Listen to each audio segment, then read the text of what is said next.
Starting us off is of course the two copies of, well, it's of course the two Garnets, Dark Magician, and of course Red Eyes Black Dragon. Because we're running the Red Eyes Fusion, mandatory third in order to go into the Red Eyes Dark Dragoon. That's the only reason you're running it. It's the only running. These are kind of like Garnets. You do not want to see them under any circumstances. Onto the Eldlich, we are running the two copies of the Golden Boy. You don't need to run free. Sometimes you kind of run one free if he does get banished. So if you want to put one in the side deck, by all means go for it. If you like going up against a specific deck that likes to keep banishing your cards. So Eldlich is basically it has a multiple of effects. So he has a hand effect where if you can send him and any spell or trap in your hand to the graveyard, and send any card in the field to the graveyard. Because it sends to the graveyard and it doesn't target, it doesn't destroy. No, it does target, but it doesn't destroy. So it can out a lot of pesky things. In addition, Eldlich has a graveyard ability where you can send any spell or trap you control to the grave, add Eldlich back into your hand, which means he can then proc his own effect again if you want to. And also, you can special summon a zombie monster from your hand, and if you do, it gains 1,000 attack points until the end phase and can't, or to the opponent's next end phase, and can't be destroyed by card effects. That means you can pitch Eldlich to send a card in the field to the grave, then use his graveyard effect to summon him back, and he will gain 1,000 more attack points. Really great. And also Conquistador and Haquero also work with the Golden Boy, so that's why we run him. Hand traps, I'd decide to run 3 copies of Ash Blossom and then 3 copies of Go Spell. Now, in the side deck, we are running stuff like Schoolmeister, so you can take out Go Spell if you want to put in Schoolmeister. So, Ash Blossom, obviously we all know what she does. Like on Legacy, see the Duelist, but this time you can run 3. You can should your opponent do anything like add a card from the deck to the hand, special summon, or send a card from the deck to the grave, it just shuts it down. Anything from your opponent does from the deck shuts it down. Now we are running 3 copies of Ghost Spell because especially in the TCG there are a lot of things that activate from the graveyard. So Ghost Spell just shuts them down. It does it in Virtual World, does it in Drytron, really great. Again, it's basically should your opponent summon a monster from the graveyard or add a card from the grave to their hand, or banishes a card from the graveyard, it just shuts them down. A lot of the Drytrons do it. If you want to realistically go to Schoolmeister, you can do it because it's more useful for the graveyard effects, such as like shutting down the Ben 10s and stuff like that. So you can do you can run Schoolmeister instead of Ghost Spell.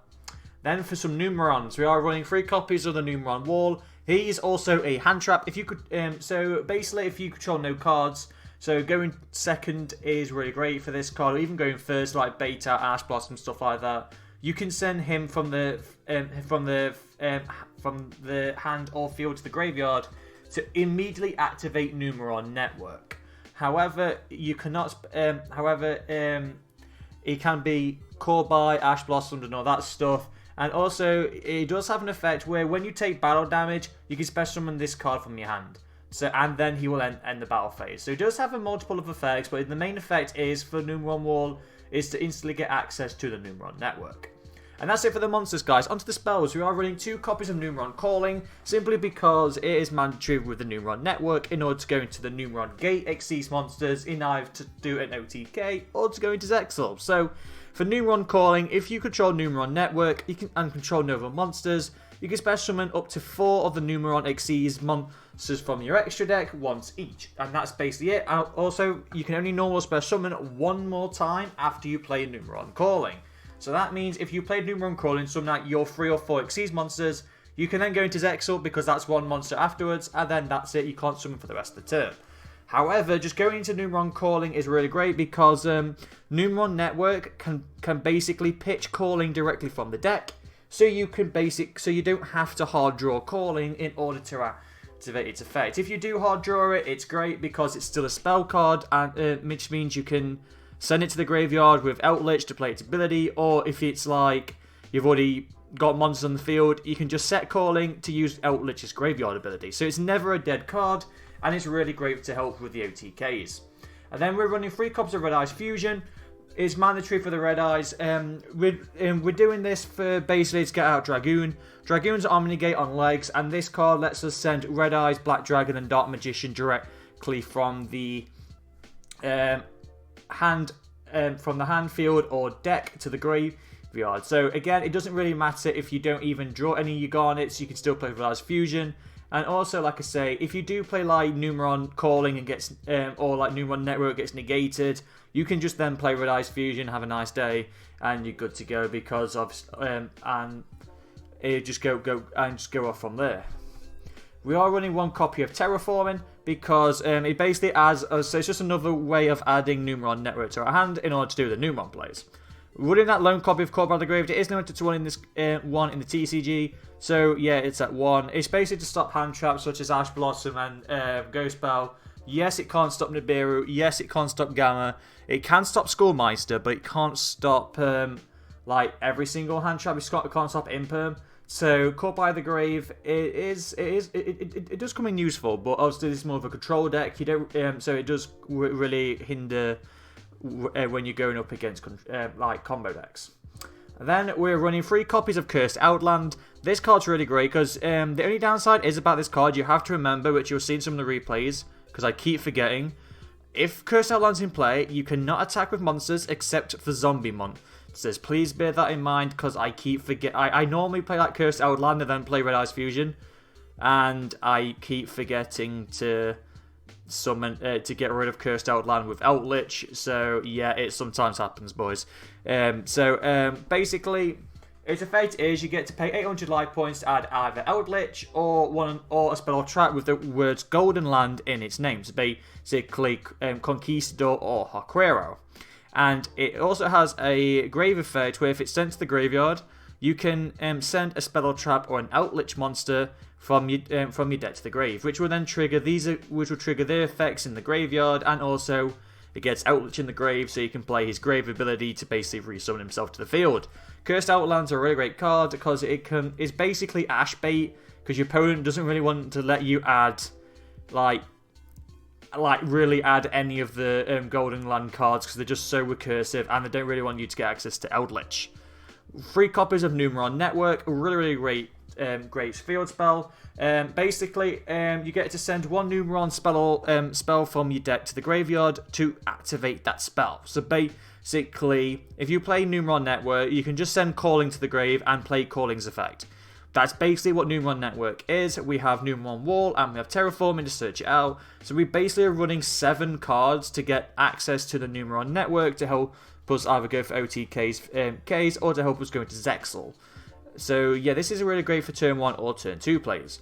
Traps, we're running 3 copies of Scarlet Sanguine. This basically lets you special summon a zombie monster from your deck or graveyard, but if you control no Eldlich monsters, you are forced to summon out an Eldlich. Really great. And it also has a graveyard effect where you can banish it from your grave to set a Golden Land spell or trap directly from your deck. So basically Conquero or Conquistador. So it's really recursive. This is why Eldlich is really great. They all have basically 2 effects and one of them is always a recursive effect that keeps going, so you can keep summoning out the Golden Boy. 3 copies of Ice Dragon's Prison. Really great trap card. Basically, it's this card. If your opponent runs a specific deck, like for instance they run Drytrons, which is a machine deck. I believe the machines. Yeah, the Cyber Emergency is a machine. Yeah, so running a machine deck. You can basically, they send any one of their machines to the graveyard.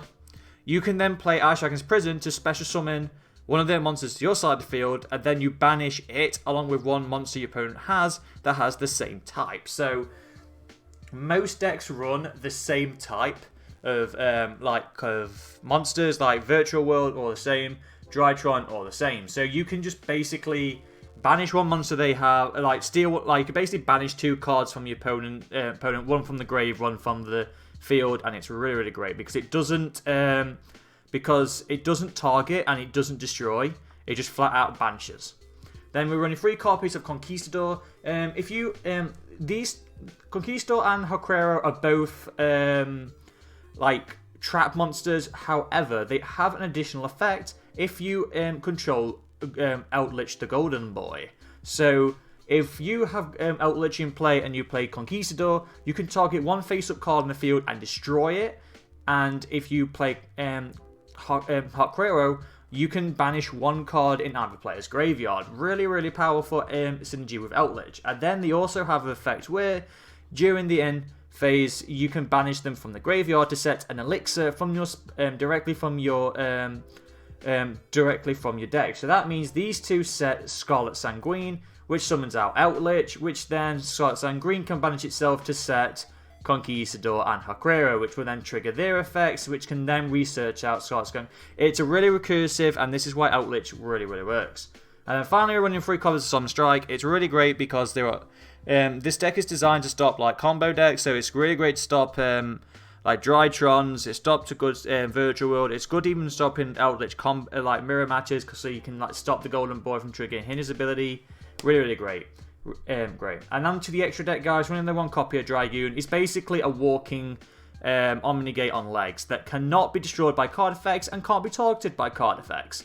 And also, because we're going to be using Red Eyes and Dark Magician, he can pop 2 monsters your opponent controls and deals burn damage as well, equal to the monster's original attack points. Really great. And also, should your opponent activate a spell, trap, or monster effect, by simply discarding 1 card we have, you can negate and destroy that card, and then he gains 1,000 more attack points. He's a really horrible card, and he's just really great for this deck. Running 1 copy of Zeus. This card is absolutely broken as hell.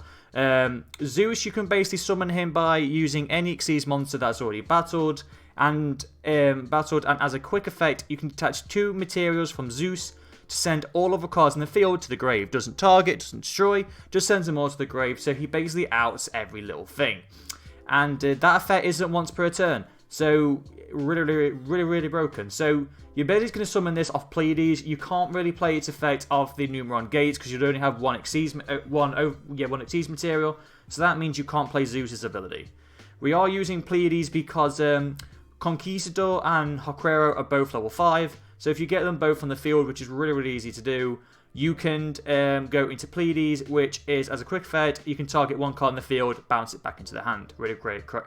And like I say, if you attack with Pleiades, you can then just go into Zeus and then use Zeus for basically a board wipe. Numerons, we are running Numeron Gate Shunya. I really go into Shunya, but Shunya is really great to basically OTK your opponent. It basically puts them on a 1-turn clock. So when Shunya is summoned to the field, it banishes every single monster in play. So that's really great to get over your opponent's monsters. And then Shunya resurrects if you have Numeron Network. And if you do, he deals damage to your opponent equal to the Xyz monster's attack points that was banished. So we'll get into this in a sec. So we're running Akum, Dui, Tene, and Katari. We're running these because obviously you summon them off Numeron Calling. Akum, Dui, Tene, and Katari all share the same effect where they can't be destroyed by battle, and at the end of the damage step, if they battled an opponent's monster, you can double the attack points of all your Numeron monsters, which means if all of them attacked and played their effects, they will all have 8,000 attack points, which then, if you then use Akum to go into Shunya, would deal 24,000 points of damage to your opponent for a massive OTK. It puts them on a 1-turn clock. Though, if they don't have a monster, you can't play their effects to like double their attack points, which means you then, instead going into Shunya for an OTK, you can go into Zexal, which Zexal you need 3 monsters with the same rank. Obviously, you can use 3 of these to go into Zexal, and then this plays around Nibiru because the 3 Numeron Gates plus Zexal is 4 summons, so you play around Nibiru. With Zexal, guys, should your opponent, basically when your opponent during the draw phase, you can attach 1 Xyz material, your opponent cannot activate any cards for the rest of the turn. So that they can still attack, but they can't play any spells or play any monster effects or play any traps. The downside is if they chain Gamma, Imperm, Effect Veiler to Zexal, they can negate Zexal from triggering its ability. Please bear that in mind. Links, I am running Black Lesser Soldier of Chaos, because we are running the Golden Boy. He is over level 10, so he is over level 7, which means if you use it to go into Soldier of Chaos, it can't be targeted or destroyed by card effects, and if it basically destroys opponent's monster, it can play one of 3 effects, where it can either gain 1500 attack, make a second attack during the next battle phase, or just flat out banish 1 card in the field. Really great, and it's like a win con in himself. It needs 3 monsters, which is really easy in this deck, because you can either just use your Conquistador or Hokrero or hand traps if you really want to, so it's really easy to go into this. We're using one copy of Verte Anaconda because obviously we are running Red Eyes Fusion, so Verte Anaconda is just a great way to basically send any 2 monsters we have, like you can send Eldlich or whatever to the grave, to just go to Red Eyes Fusion to get out Dragoon for the Omni negate. And then we're running one Imduke the World Chalice Dragon because you need one normal monster to go into this, so that means you can use Conquistador or Hokrero to go into this because Anaconda needs 2 effect monsters. These 2 are classed as normal monsters, so you can't use them to go into Anaconda. So you go into the World Chalice Dragon, which then is an effect monster, so you can use it to go into Anaconda. It's the main reason why we do it. And that's it for the deck, guys. Side deck, you can do whatever you want. We're choosing 2 copies of Gamma Seal. Putting Kaijus in this deck is really great because say your opponent's running a deck that likes to special summon and all that. Like you can simply just tribute one of their monsters that has like negates and stuff, and then just have a nice day and just go off from there and do all your plays, OTK and all that lot, and you don't particularly give a crap. Running 3 copies of Skullmeister. I'm running this as well as because your opponent's running like a very heavy like graveyard deck. You can use Skullmeister and Ghost Spell to basically stop them from playing any effects in the graveyard. This card is kind of better than Ghost Spell because Ghost Spell's once per turn, while Skullmeister, if you had all 3 in your hand, you can negate the effects of any. Well, you can negate 3 graveyard effects since his effect isn't once per turn. Using Harpy's Feather Duster because if you're going up against back row decks like Mystic Mine, like other Eldlich decks, Harpy's Feather Duster just destroys the whole thing. 1 copy of Regeki because again, if you're running like a very heavy, going up against a heavy monster deck like Drytron, Drytron, Virtual World, or what's the other one? Like Tri Brigade, stuff like that, wipes out the board. 2 copies of Cosmic Cyclone because again, if you're playing against heavy back row, this outs it. And also if you're going against an Eldlich mirror match, Cosmic Cyclone's great to run because if you banish Conquistador, Elixir, or Hokrero, they can't use their ability to recurrence and get more stuff off Eldlich. We're running 2 copies of Forbidden Droplet. Basically, again, it's to stop your opponent from like breaking combo decks. So you basically just send any cards you have to the cards from your hand or field to the grave. Choose that many effect monsters your opponent controls, then negate their effects. And your opponent cannot chain in response if you discard the same card. So for instance, if your opponent has Dragoon in play, and you play Droplet, if I sent a monster to the graveyard, I can negate Dragoon's effect, and because I played because I discarded a monster, my opponent cannot respond with Dragoon because he is a monster. So basically, Droplet alone can out Dragoon if you pitch a monster. That's why it's really, really great. 3 copies of Dimensional Barrier. If we're going up against a very Ritual, Fusion, Synchro Exceeds, or Pendulum decks, which is basically any deck really, this card is really great. Basically, Dimensional Barrier for the rest of the turn. Now a player can special summon monsters or of the declared type. So I can say, if I'm going up against Drytrons, I say Ritual. My opponent can no longer Ritual summon for the rest of the turn. And if they did have a Ritual monster, its effects and negate. So that just stops like really like a lot of combo decks in their tracks. And then finally, 1 copy of Imperial Order. If we're going up against a deck that loves to use spells, basically any combo deck, Imperial Order is just really great because it stops them from playing spells. Apart from like the Numeron engine and all that lot, we're not really running a lot. So you could basically take out like the Numeron engine and that lot for Imperial Order, or just play around Imperial Order because you can always send it off to the grave with Golden Boy, so you can still do all your plays. And that's it for the deck, guys. Really great deck. I highly recommend you play it, and I shall see you hopefully in another video for this game. It's a really, really great game, and I do hope you enjoy the replays. So if you have any further ado, guys, take care, have a great day or night. Goodbye.